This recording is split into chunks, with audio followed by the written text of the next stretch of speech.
Hello friends, in this video I'll be explaining the problem known as number of islands. So this is a basic problem which can be solved using DFS approach. So in this problem there will be an input of 2D matrix, like 2D grid map will be given as an input, where 1 is representing island and 0 means water. So the output will be like count the number of islands. So as we know that island is surrounded by water and it is formed by connecting adjacent lands horizontally or vertically.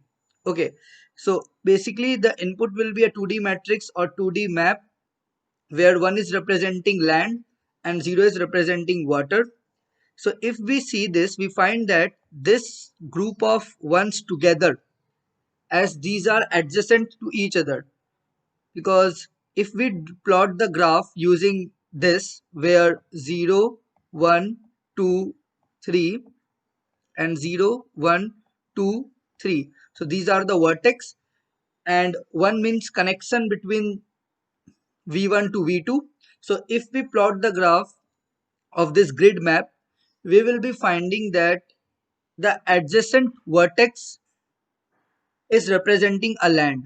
Okay, so which are the adjacent vertex? Like 0 0 is representing a land, 0 1 is also a land. So if we group this one together, then this will represent a island.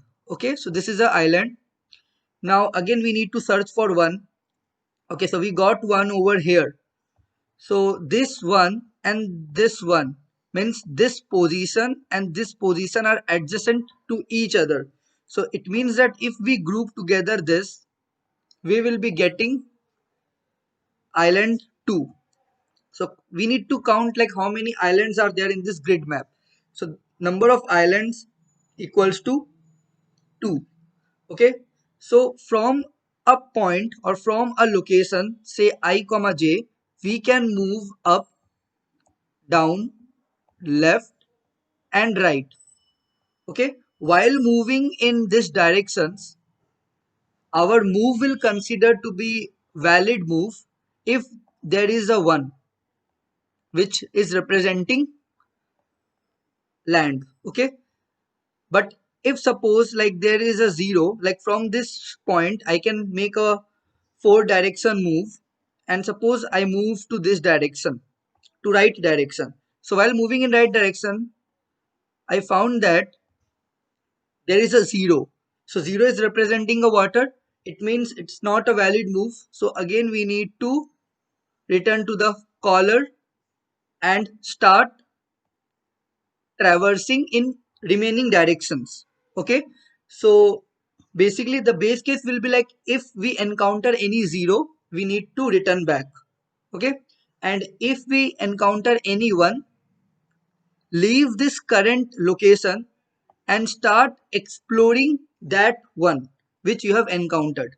Like for example, suppose if I'm going to move in upward direction, so while moving in upward direction I found 1. Okay, so I will leave this and start exploring this one again in 4 different direction: up, down, right and left. So this is basically a DFS approach. Okay, so number of islands problem is a simple problem which can clear the concept of DFS. And in DFS, like I have already explained, we need to use recursion and there will be a decision at each step. Like for example, in this location there are 4 possible choices available. Like either we can go up, we can go down, we can go right or we can go left. So out of this 4 choice we need to take a decision like which choice will help us to achieve our goal. Okay, so this is the crux by which we can solve this problem. Now I'll be explaining the recursive tree and the proper logic of solving this problem. Okay, so this is a grid map and we need to count number of islands from up point we can move four directions. So I've represented those direction in terms of I and j. Okay, so this position, this red position is I comma j, and from this we can move I comma j plus 1, I plus 1 comma j in four direction. Okay, so this is a recursive tree which help us to understand the flow, like how the problem is approaching towards solution recursively. Okay, so first of all, we will be traversing this grid map from location 0 comma 0, and the moment we encounter 1, what we need to do is that we need to traverse in four direction from the 1. Okay, so we need to traverse whole four directions from that location where we have encountered anyone. So suppose I'll be traversing this grid from 0 comma 0. So in 0 comma 0 I've encountered a 1. Okay, so this 0 comma 0 is the location where I have encountered value 1. So what I will do is that from 0 comma 0, like from any location, there will be four possible choices available. So the four possible choices are up, left, down, and right. So basically left, right, down, and up directions are there. So if we see this up direction, that is minus 1 comma 0, like this is my I and j. So putting this I and j in upward direction, which is I minus 1 and j. So if I see this, it will be minus 1 and 0. So if we plot minus 1 and 0 in this grid map, basically it is my upward direction which is out of the boundary.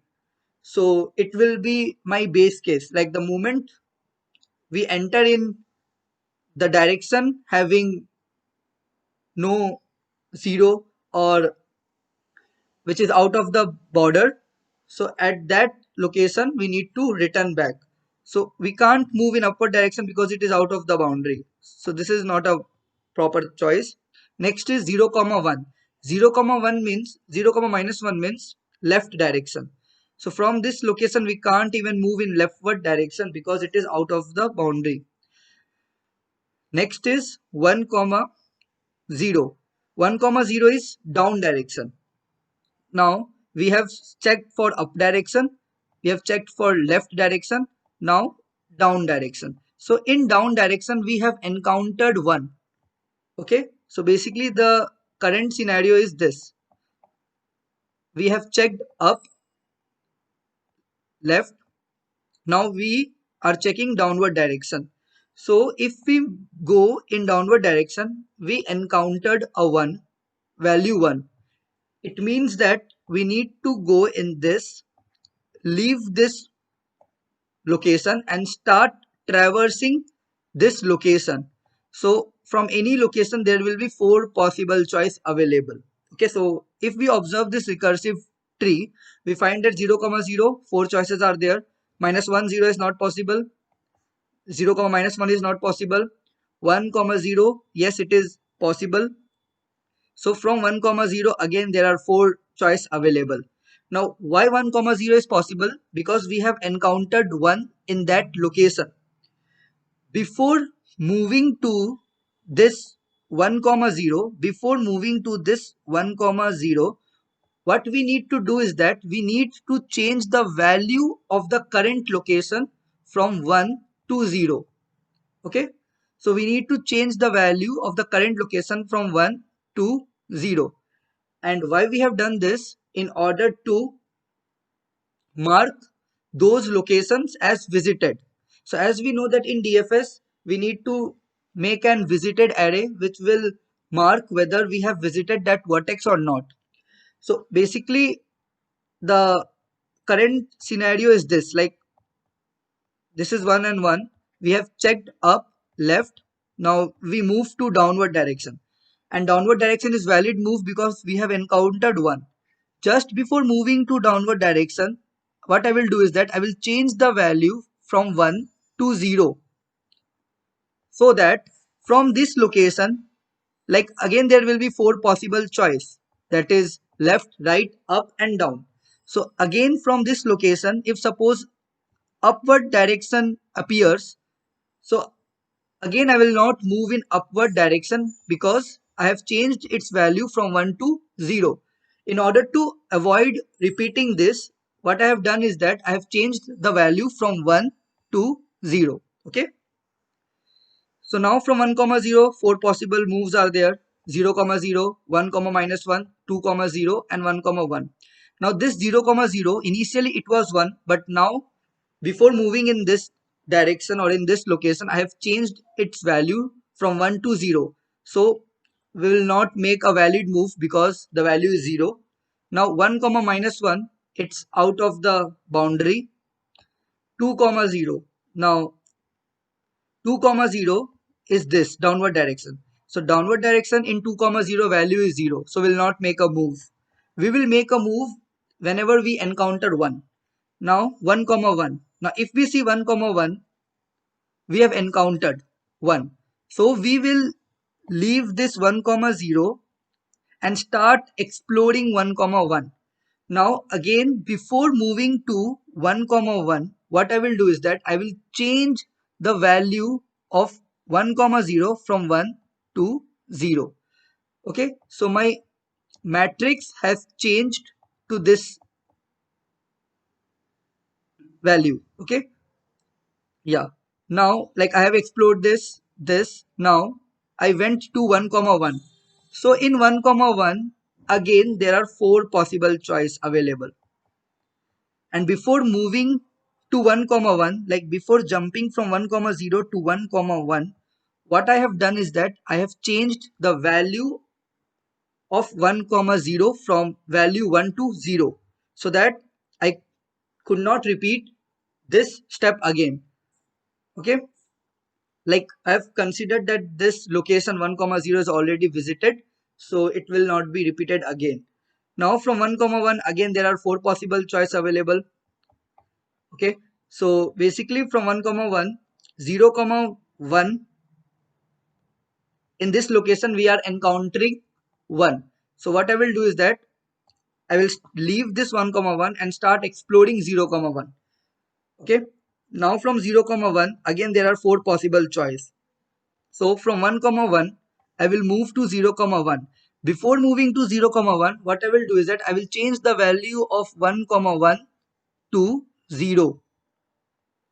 Okay, 1 comma 1 to 0. Now from 0 comma 1, again there are four possible choice available, that is minus 1 and 1, 0 comma 0, 1 comma 1. So 1 comma 1, I have changed the value from 1 to 0. It means we will not recursively call again this 1 comma 1. Why? Because I have changed its value from 1 to 0, and the moment we are encountering 0, what we are doing is that we are just returning back. And 0 comma 2, so 0 comma 2 is also we can't make a possible move because 0 is there in the location. So our all possible choice has been exhausted. So like what we need to do is that we need to return back to the caller of the 0 comma 1. So the caller of the 0 comma 1 is 1 comma 1. Now in 1 comma 1, again this four possible choice is either already visited or exhausted. So again we are not left with any possibilities. So what we need to do, we need to again return back from the caller of this 1 comma 1 to 1 comma 0. Now in 1 comma 0, we have explored 1 comma 0, like there are no possible choice left. So again we will returning back to the caller, and from 0 comma 0 we have explored all this, so there is no possibility. So again we will move to our main function, which is the caller of this DFS function. So right now our matrix has changed from this to 0 0 0 0 0 0 0 0 1 1. Okay, so basically I have changed the connected ones to 0. Okay, now I have changed this connected, initially it was 1, I have changed this connected adjacent ones to 0, and in my count I have increased it. Initially I have made a count variable which will keep the count of number of islands. So initially count was 0, Now after traversing this, or after converting the connected group of connected ones to 0, what I will do is that I will make my count increase by 1. It means we have found one island, and this one island, what we have done, we have applied DFS algorithm in this to convert it from 1 to 0. Now our matrix turn to this. Now what we will do is that we will again find 1. So we have traversed this again. Now from this, okay, from this, in this position we got 1. So again we will call DFS function for this. Before calling DFS function, what I will do is that I will increase my count by 1. Okay, I will increase my count by 1, call DFS for this, and start exploring it the way I have done using recursive tree, and convert this 1 to 0. So the basic logic which we need to apply in order to solve this problem is that we have to make a DFS function. Before calling to DFS function, like we need to traverse this grid.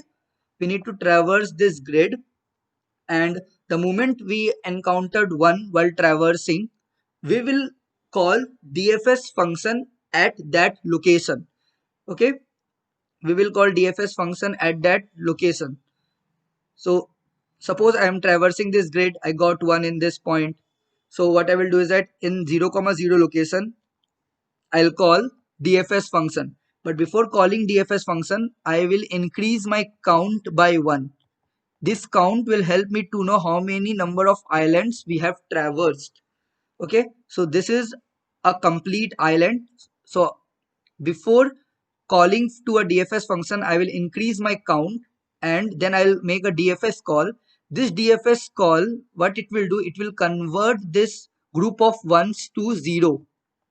Okay, and again I will search for 1 in this grid map. So again I got this one. I will call DFS from this location, but before calling DFS, I will increase the count again. So finally my count value will be 2, and by this way we can solve this problem. In next video, I'll be explaining the code of this problem.